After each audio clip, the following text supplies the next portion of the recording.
한 주간 평안하셨어요? 아멘. 모두 다 힘드셨죠? 네. 예, 쉽지 않죠? 하루하루 살아가는 건 다 쉬운 게 아니에요. 그렇죠? 저는 다 알아요.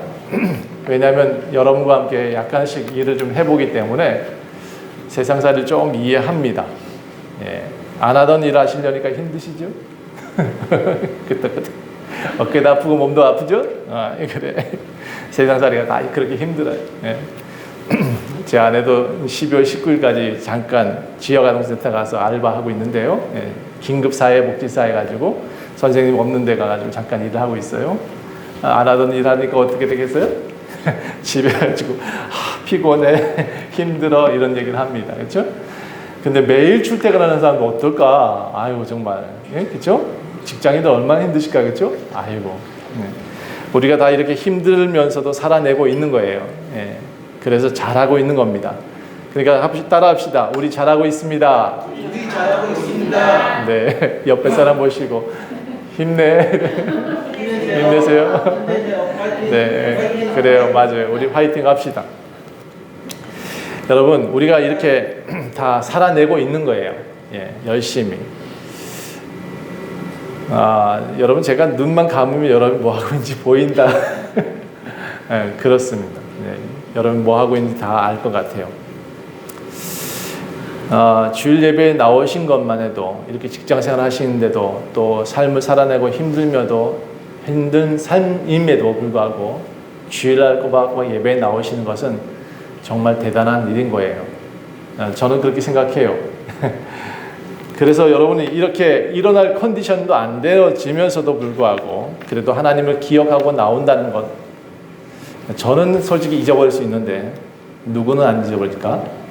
네, 하나님은 절대로 안 잊어버리실 것 같아요. 하나님이 보시는 것 뭘까요? 하나님이 우리한테 보고 계신 것, 열심히 뭐 교회 와서 청소하는 것, 교회를 열심히 짓는 것, 나는 10개 지었어. 그런 거 안 보세요. 뭘 보시나? 하나님은 지금 여기 마음을 들고 왔느냐?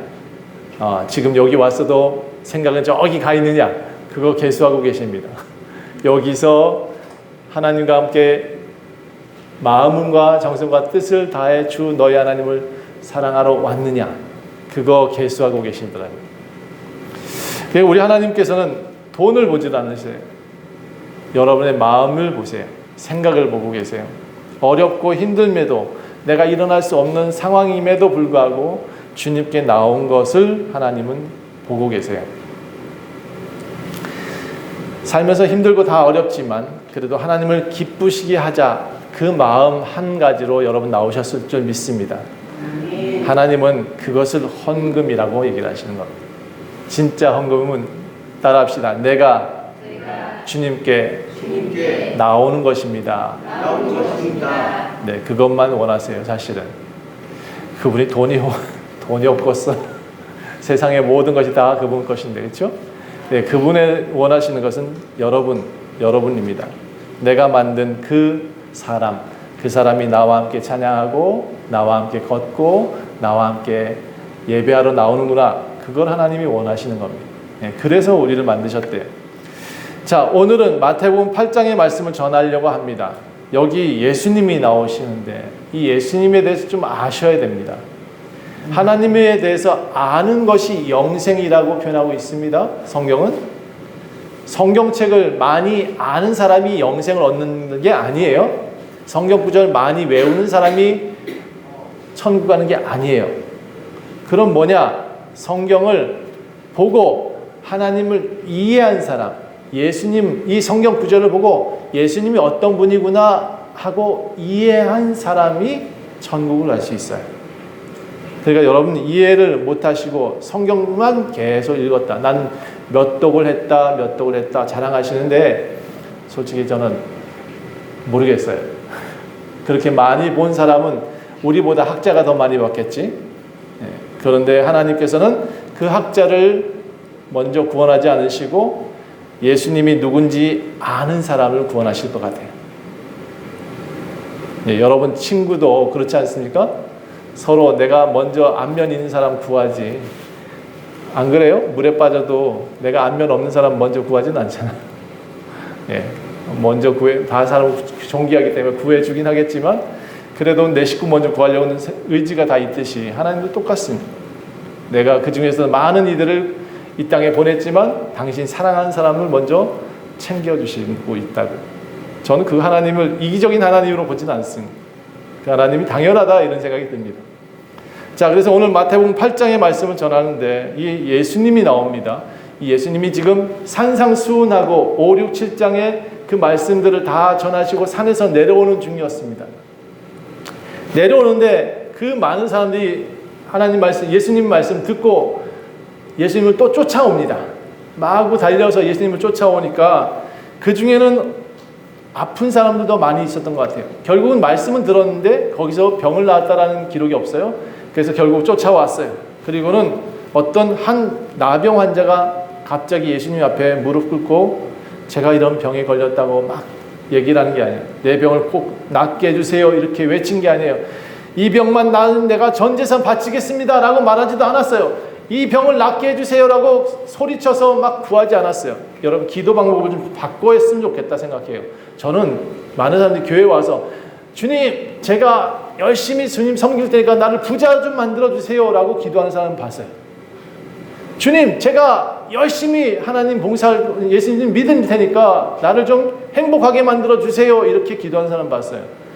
저는 그런데 순서가 좀 바꿨으면 좋겠어요. 이 기도도 아하고 어가 좀 다르다고요. 기도할 때 하나님 내 중심의 기도가 아니라 저 하나님 중심의 기도를 좀 하면 좋겠어요. 이 나병 환자가 달려와가지고 뭐라고 했는지 성경을 보십시다. 성경을 보니까 2절에 보니까 한 나병 환자가 나와서 절하였다. 그리고 이르되 주여 뭐라고요? 원하시면 저를 깨끗하게 하실 수 있나이다 라고 말을 해요. 당신이 원하시면 나를 깨끗하게 할 수 있습니다.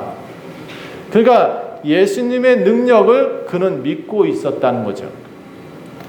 당신이 능력이 있으니까 나한테 내 병을 고쳐내시오 라고 요구하지 않았어요. 기도를 그렇게 하지 않았어요. 그 앞에 와가지고 당신에게 능력이 있으니 나를 불쌍히 여겨주세요 라고 얘기를 했어요. 나병 환자의 기도를 배우셔야 돼요. 나병 환자의 간구하는 방법을 배우셔야 돼요. 먼저 예수님을 인정했어요. 그분께 엎드렸어요. 그리고 말을 해요. 제가 이 병이 당신에게서 당신이 낫게 하실 수 있는 능력이 있으니까 저를 불쌍히 여겨주세요 라고 말을 하는 거죠.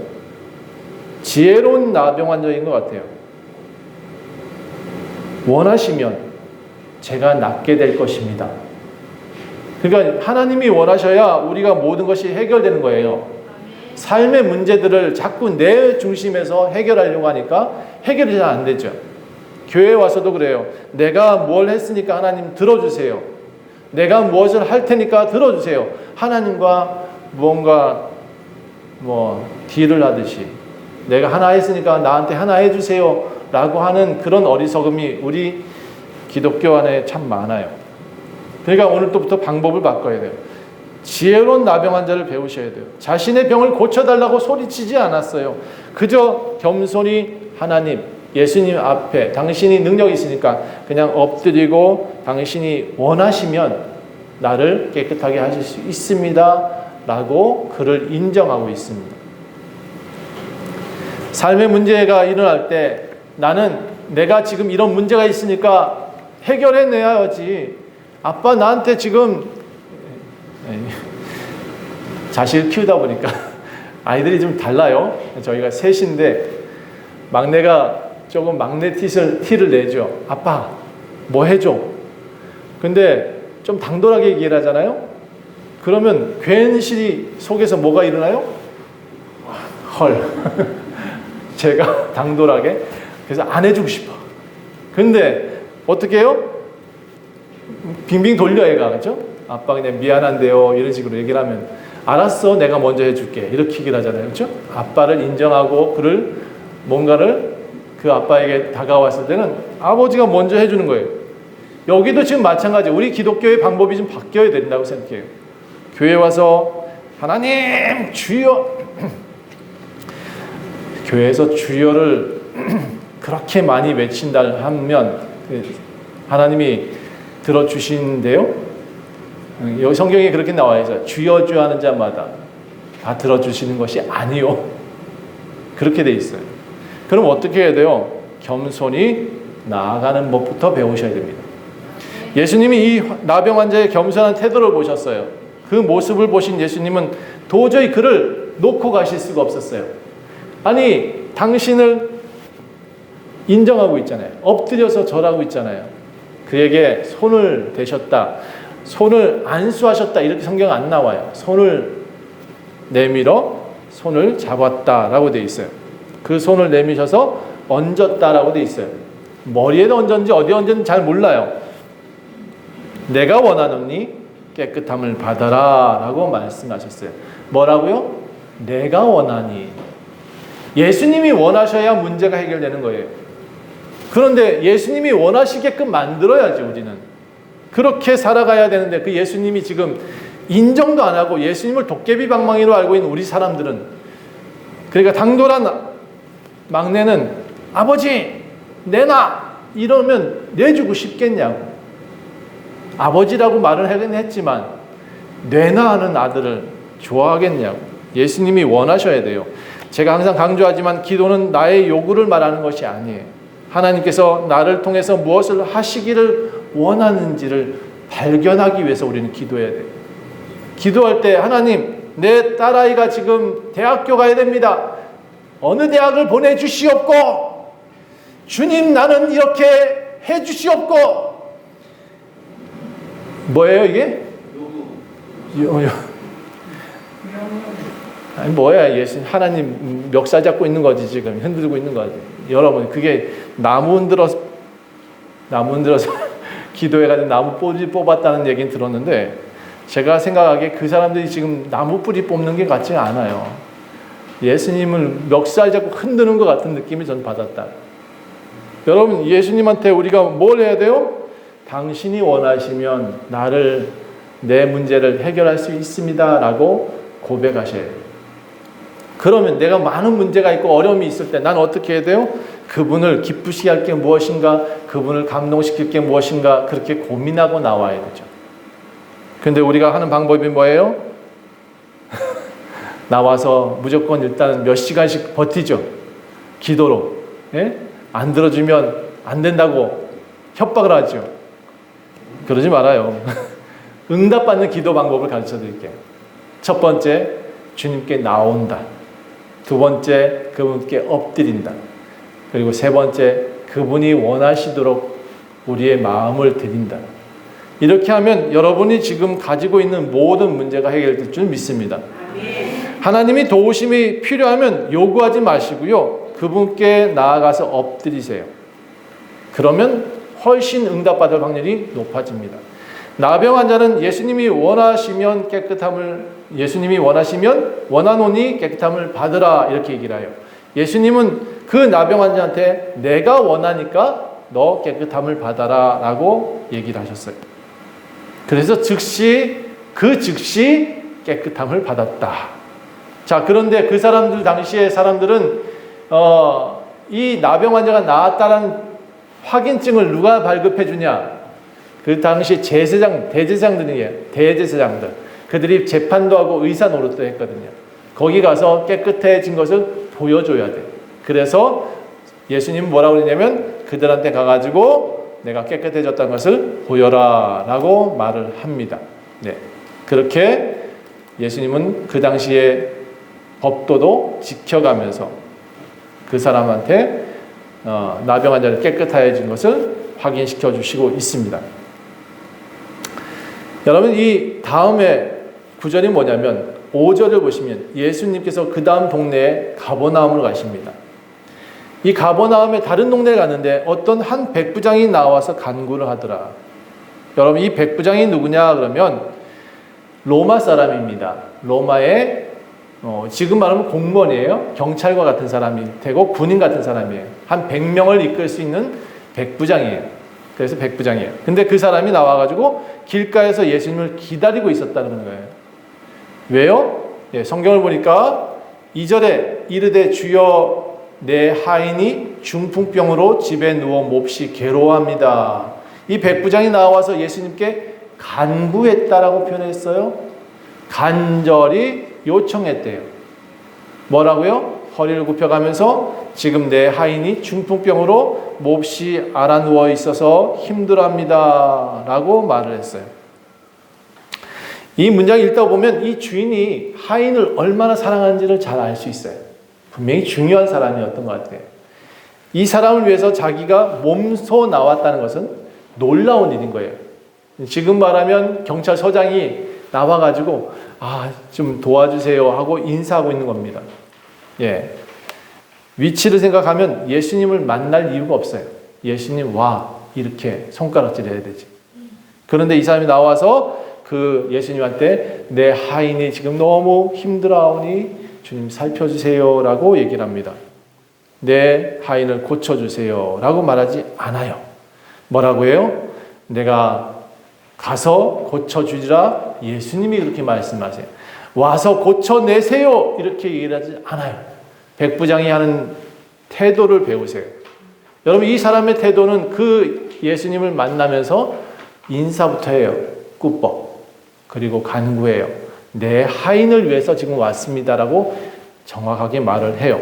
여러분 자기를 위해서 나오는 사람보다 하나님이 타인을 위해서 나오는 사람을 위해서는 더 기도를 잘 들어주신대요. 그래서 우리가 중보기도가 필요하다 그러잖아요. 혹시라도 집의 가정들을 위해서 내 구원은 이미 받았으니까 내 이웃을 위해서 기도해 보세요. 그 사람이 구원받을 수 있는 가능성이 더 커질 거라고 저는 믿습니다.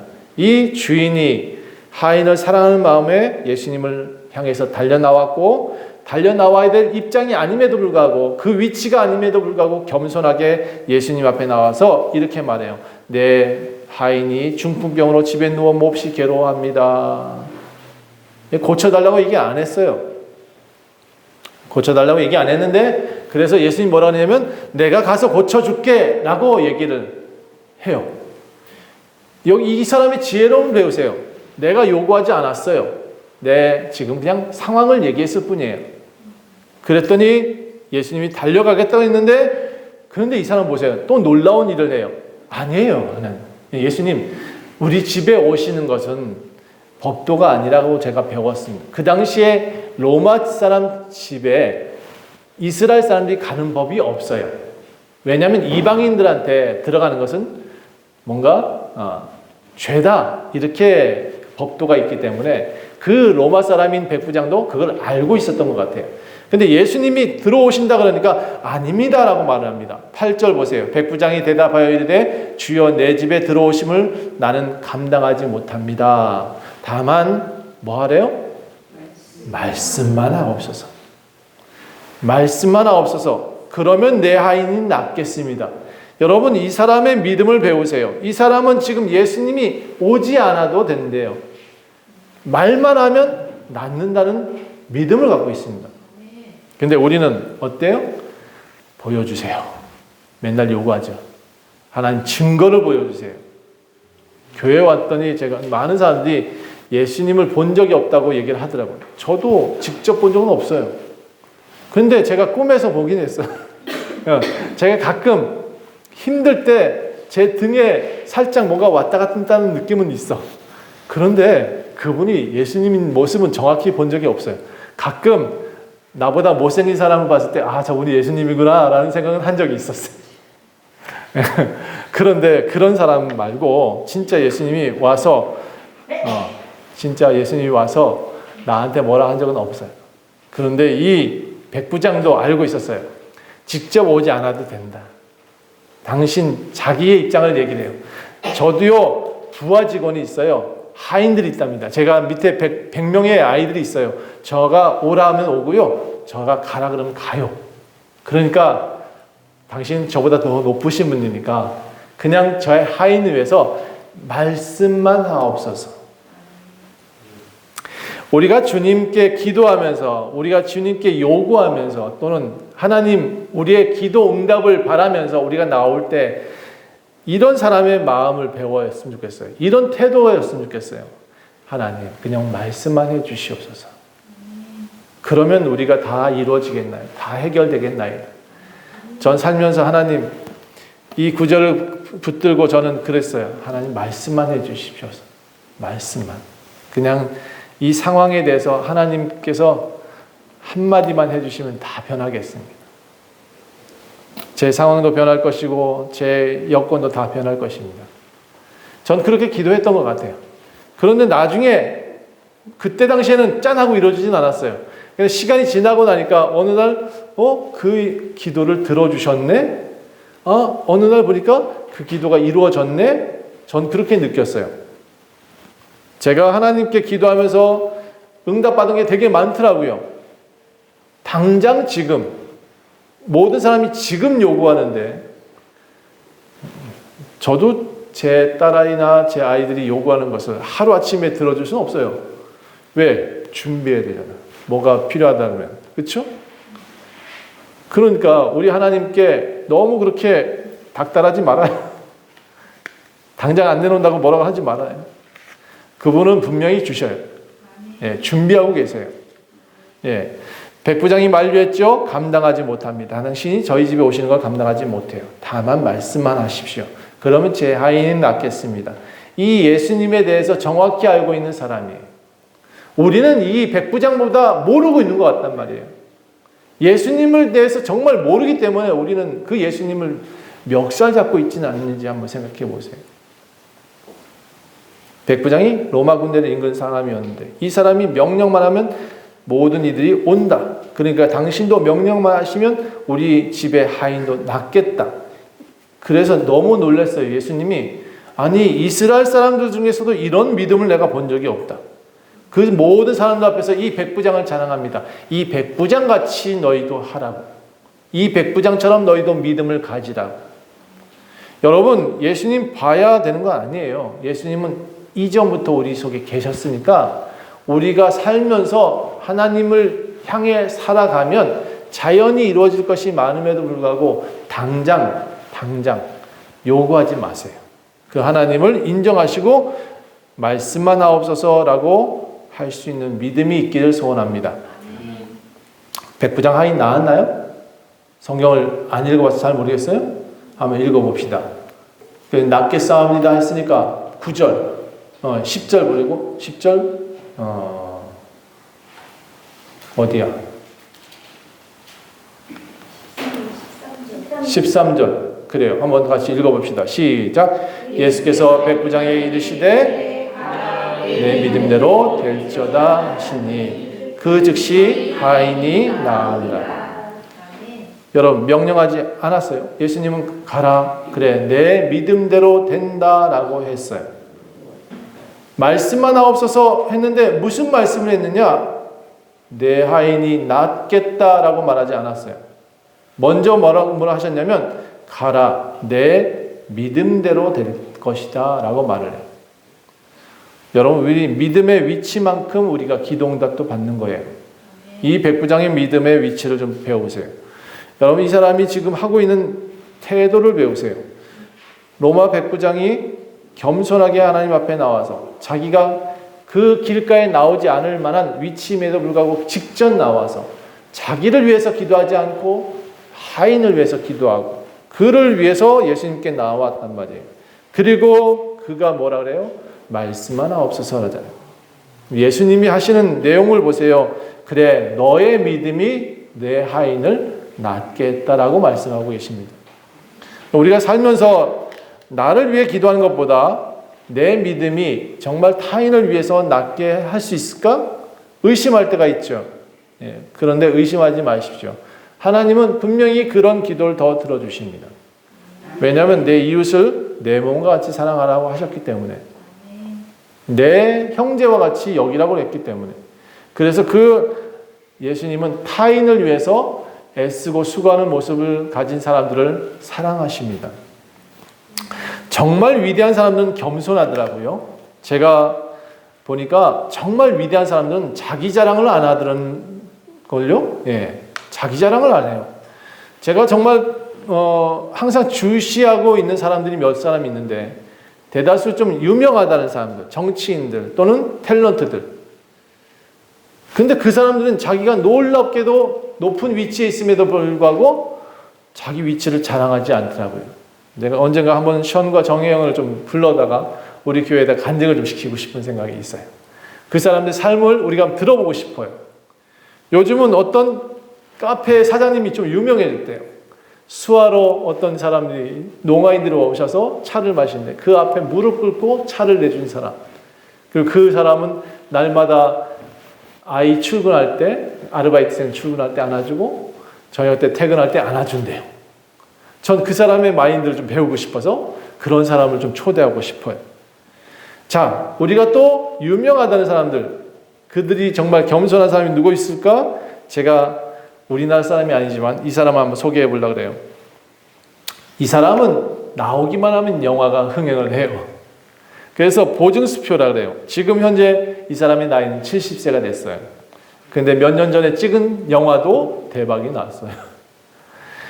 그의 어머니가 평생 그를 위해서 기도했다 그래요. 평생을. 젊을 때 방황도 많이 했다 그래요. 27살 때 약도 하고 나가서 싸움질도 했어요. 그런데 그 망나니 같은 아들을 위해서 어머니는 계속 기도했다고 그래요. 그 아이를 붙들고 부탁을 했다 그래요. 그 아이가 누구냐? 던젤 워싱턴. 이 사람은요, 어쨌든 어느 날 집회에 가가지고 어머니 만류에 어쩔 수 없이 교회 가가지고 기도하던 가운데 성령 체험을 했다 그래요. 27살 때 그 망나니를 데려다 교회에다 데려놨더니 평생 기도했던 그 모습이 그한테 비춰졌던 모양이에요. 놀라운 체험 후에 목사님 앞에 엎드려가지고 제가 어떻게 해야 됩니까? 라고 물었대요. 그 목사님이 뭐라 그랬냐면 그래 너는 배우잖아. 그냥 배우로서 그 스크린이 너의 전도의 장이고 너가 하나님을 증거하는 장소니까 그 스크린을 지켜라고 했어요. 그래서 그는 열심히 하나님을 증거하는 마음으로 영화를 만들었다고 해요. 저는 그 사람이 나올 때마다 주의 있게 쳐다봅니다. 항상 웃어요. 항상 기뻐요. 그는 배우의 삶을 살면서 하나님을 증거했어요. 유명한 배우로 살다 보니까 평생 한 가지는 못 끊었더라고요. 술을 그렇게 먹어. 하나님을 믿는데도 그렇게 술을 먹어요. 그러다가 66세쯤 됐을 때 술 때문에 문제가 생겼던 모양이에요. 그런데 하필 또 그때 하나님이 또 불러서 간증을 시켰대요, 교회에서. 자기가 평생 이런 하게 했는데 한 가지를 못 끊어서 오늘 결단함으로 여기 나와서 증거합니다 하고 술 끊는 다짐을 그곳에서 했는데 그날 어떤 일이 생겼냐? 또 한 번의 성령 체험을 하고 그 즉시 그 앞에 있던 목사님이 벌떡 일어나가지고 하나님이 너한테 안수하라 하신다 하고 그에게 안수를 해요. 그리고 서로 그 상황에서 그는 3년 정도 이제 다시 공부를 해요. 대학원 가서 신학 공부를 하고 70세가 된 작년인가 70세에 돼서 목사 안수가 돼요. 그래서 이 아주 유명한 배우가 목사님이 되셨습니다. 자, 여러분 제가 모두 다 그렇게 유명해지고 모두 다 그렇게 되라 이런 얘기는 아닙니다.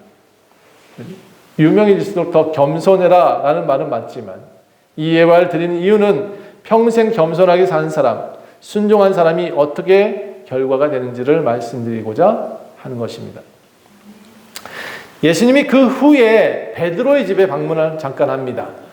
아마 잠깐 있다 가려고 했던 것 같아요. 밥 먹고 가려고 했는데 베드로의 집에 가니까 14절 이 장모가 열병이 나서 드러누워 있는 거예요. 베드로의 장모가 꼼짝을 못하고 있어요. 그래서 예수님이 그의 손을 잡았다라고 했어요. 누워있는 여자의 손을 살짝 만졌는데 그 즉시 열병이 떠나고 여인이 일어나서 예수님께 수종들었다라고 되어 있습니다. 뭐라고 크게 소리 지른 것도 아니에요. 여기 왔던 사람들은 다 예수님이 누군지 알고 있었기 때문에 예수님께서 그 여자에게 손을 만져주시고 당장 일어났겠죠.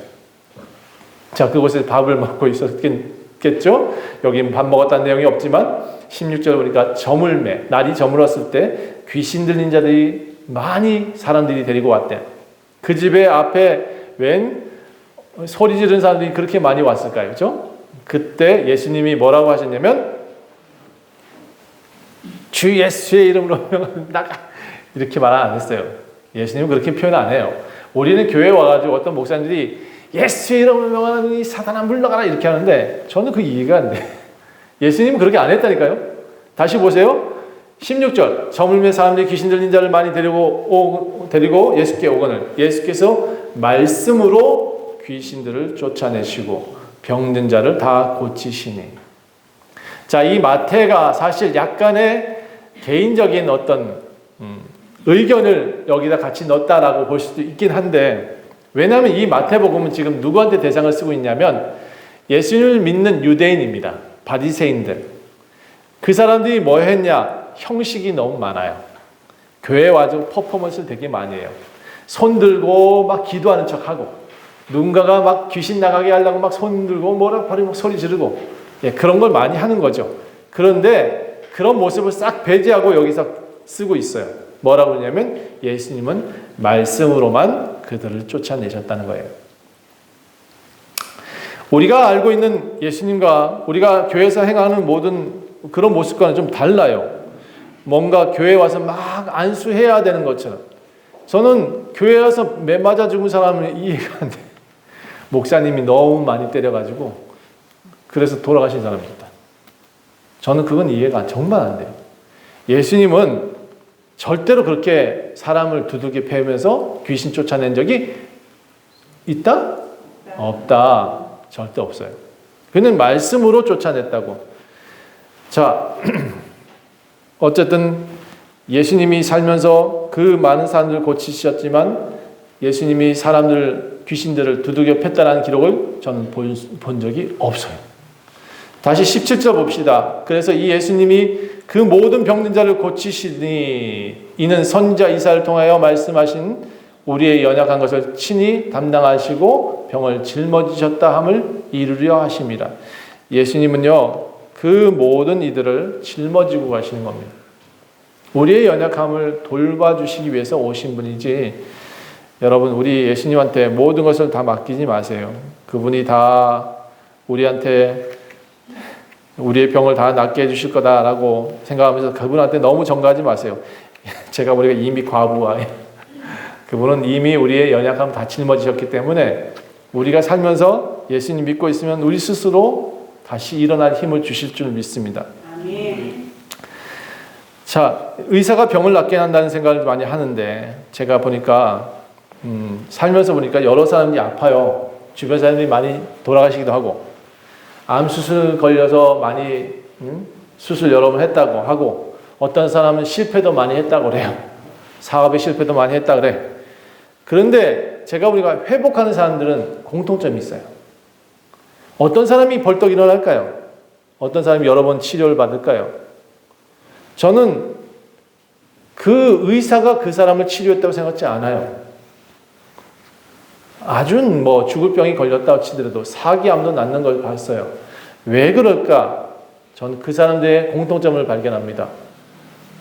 교회 와서 주여 주여 하고 부르짖음만 했을까요? 그거 아니에요. 그 사람들한테는 한 가지를 했어요. 하나님 분명히 믿고 따라합시다. 포기하지 않았다. 포기하지 마세요. 이게 사단이 주는 가장 좋은 카드예요. 포기해. 그러면 돼. 포기해. 너가 끝나면 어려운 게 없잖아. 끝내. 여러분, 이 끝내라는 단어가 여러분 인생에서 나타나면 안 돼요. 여러분 인생의 끝은 어디예요? 끝이 없어요. 우리 예수님 믿는 사람은 처음이요 나중인 예수님한테 심판이 있지, 우리는 죽어도 끝이 없어요. 영원히 있어요. 영원히. 그러니까 여러분한테서 절대로 포기란 단어를 쓰면 안 돼요. 긍정적인 사람들이 병이 낫습니다. 그리고 항상 겸손하고 긍정적인 사람이 사업도 일으킵니다. 저는 의사가 병을 낫게 한다는 말 절대 안 믿어요. 제가 살펴봤어요. 근데 병을 치료는 해. 가위질하고 칼질하고 싸매. 그런데 그 사람이 나을 때는 옆에 와가지고 계속 나아라 뭐 이렇게 치료하면서 낫게 하는 건 저걸 본 적이 없어요. 가만히 들어 누워 있어. 그러면 누가 나아요? 병은 누가 낫게 하는 거야? 의사가 치료하고 잘라서 꼬매놨어요. 누가 낫죠? 회복은 누가 해요? 본인이 하잖아요. 본인이. 스스로 낫는 거죠. 여러분, 의사가 싸매고 약을 줄 뿐이지 사람은 스스로 치유하게 돼 있어요. 근데 자세히 보세요.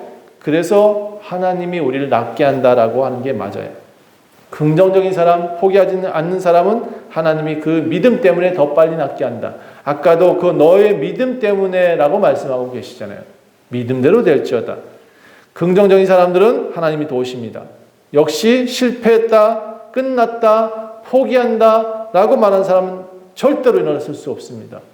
나는 포기가 없어. 나는 하나님을 믿어. 다시 준비할 거야. 다시 일어날 수 있어. 라고 믿는 사람이 일어날 수 있는 겁니다. 예, 비록 부자가 많이 큰 부자가 다시 되지 않는다 할지라도 목숨 끊는 일은 없는 것 같아요. 그런 사람들한테. 제가 보니까. 그러니까 예수님 믿으셨으면 좋겠습니다. 오늘 마지막으로 오늘 본문의 내용을 볼게요. 오늘 읽었던 내용입니다. 예수님과 제자들이 배를 타고 가고 있습니다. 처음에는 잔잔한 호수 안에서 배를 탔어요. 그런데 갑자기 큰 놀이 일어나서 파도가 산처럼 다가옵니다. 제자들은 모두 우왕좌왕하고 있습니다. 그런데 그곳에 누가 있어요? 예수님이 있잖아요. 그렇죠? 그곳에 주무시고 있잖아요. 제자들이 다급히 예수님을 깨워요. 예수님 일어나세요. 우리가 죽겠습니다라고 말을 했어요. 우리를 구원하소서. 여러분 참 이상해요. 제가 생각하기에는. 이거 읽으면서 참 이상하더라고. 왜냐하면 그 배에 지금 누가 타고 있냐면 베드로, 안드레, 야고보, 요한. 이 사람이 뭐냐면 어부예요. 어부. 평생을 바다에 살던 사람이에요. 갈릴리 호수긴 하지만 이 바닷가에서 맨날 고기 잡던 사람들이 갑자기 그날 배에 풍랑이 일어나니까 누굴 불러요? 예수님 부르고 있다고. 경력이 아무 소용이 없더라고요. 우리가 살고 있는 세월 속에서 내 힘이 아무 소용이 없어요. 여러분 지금 어려움 살고 있는 이 세상을 보니까 매일같이 출렁거리죠. 예, 살면서 힘듦이 있죠. 내 경험이 사실은 그것을 다 이겨낼 줄 믿는 사람들이 너무 많아요. 나는 의사인데 내가 법관인데. 근데 내일 죽어버리면 무슨 소용이 있냐고. 그러니까 여러분 제가 참 이상하게 생각되어진 것은 내 힘을 믿지 말고 예수님을 믿었으면 좋겠어요. 자, 그 배에 예수님이 계셨어요. 그러니까 이 사람이 예수님을 불렀어요. 예수님 구원해 주세요라고 말을 했어요.